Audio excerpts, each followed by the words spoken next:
वक्त हमारे साथ न्यूज डायरेक्टर राहुल कंवल भी जुड़ गए हैं। राहुल, देखिए, जिस तरह से कैबिनेट विस्तार को लेकर जो खबर अभी निकलकर मोटी मोटी सामने आ रही है, 4 पूर्व सीएम, एवरेज एज कैबिनेट की 58 साल, 11 महिलाएं कैबिनेट में है, डॉक्टर्स को शामिल किया गया है, लॉयर्स को शामिल किया गया है। ओवरऑल क्या मैसेज यहां से आगामी चुनावों के लिए और देश के बाकी हिस्सों के लिए जा रहा है? इस रिशफल के जरिए प्रधानमंत्री जो संदेश देश की जनता को भेज रहे हैं वो ये कि उन्होंने बहुत तवज्जो इस बात पे दी है कि उनके नए मंत्रियों के एजुकेशनल क्वालिफिकेशंस क्या रहेंगे। इस नए कैबिनेट में 7 पीएचडीज हैं, 3 ऐसे मंत्री हैं जिनके पास एमबीए डिग्रीज हैं, 13 वकील हैं, 6 डॉक्टर हैं, 5 इंजीनियर हैं, 7 सरकारी अफसर हैं जो कि आईएएस में रह चुके हैं, अलग अलग सरकारी विभागों में लंबे समय तक काम कर चुके हैं। 68 ऐसे मंत्री होंगे जिनके पास ग्रेजुएट डिग्री होगी।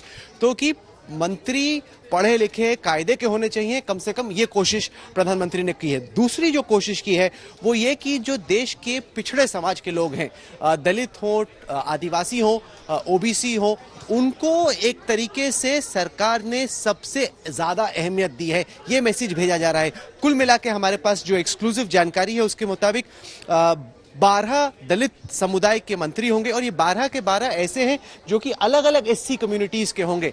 ये बहुत ठोस जानकारी हमारे पास मिली है। कुल मिला के 27 ओबीसीज, अति पिछड़ी जातियां जो हैं, उनके मंत्री इस कैबिनेट में होंगे, जिनमें से 19 बैकवर्ड कास्ट कम्युनिटीज के हैं, यानी कि यादव, कुर्मी, जाट, दर्जी, कोली, वोकलेगा, 27 कुल मिला के ओबीसी मिनिस्टर्स 19 अलग अलग बैकवर्ड कास्ट से। इनमें से 5 ऐसे मिनिस्टर्स होंगे जो कि फुल रैंक होंगे इस कैबिनेट के अंदर। 8 ट्राइबल मिनिस्टर्स यानी एसटी कम्युनिटीज के 8 मंत्री होंगे, जिनमें से 7 अलग अलग एसटी कम्युनिटीज को रिप्रेजेंटेशन दी गई है। इसके अलावा जो माइनॉरिटी, जो अल्पसंख्यक समाज है, उससे हमारी जानकारी के हिसाब से 5 मंत्री होंगे। इसके अलावा जो अदर कम्युनिटीज हैं, यानी कि जो ऊंची जातियां हैं, ब्राह्मण, भूमिहार, कायस, क्षत्रिय, लिंगायत, पटेल, मराठा और रेड्डी, इन जातियों के 29 मंत्री इस कैबिनेट में होंगे। इसके अलावा हमारी जानकारी के हिसाब से 11 महिलाएं होंगी इस कैबिनेट के अंदर, जिनमें से 2 को फुल कैबिनेट रैंक है। इसके अलावा कोशिश ये की गई है कि जितना ज्यादा हो सके यूथ को, युवाओं को मौका दिया जाए।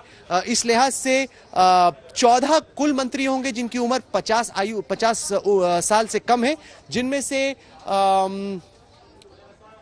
50 कुल। इससे क्या होगा कि जो टोटल एवरेज एज है कैबिनेट की वो 58 साल पे आ जाएगी। 6 ऐसे मंत्री हैं जो कि फुल कैबिनेट रैंक के होंगे जिनकी उम्र 50 साल से कम है। 46 ऐसे मिनिस्टर्स हैं जिन्होंने अलग अलग राज्य सरकारों में मंत्री का काम किया हुआ। ये एक्सक्लूसिव जानकारी आज तक पर हम अपने दर्शकों को दे रहे हैं। 46 ऐसे मंत्री जिन्होंने अलग अलग वक्त पे अलग अलग राज्य सरकारों में काम किया हुआ।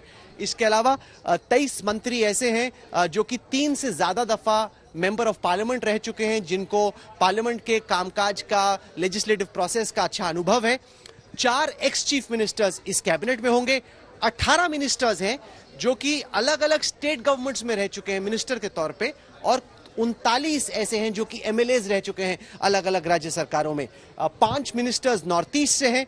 और कुल मिला के अगर आंकलन किया जाए तो इस रिशफल के बाद देश के 25 अलग अलग राज्यों और यूनियन टेरिटरीज के मिनिस्टर्स इस कैबिनेट में होंगे।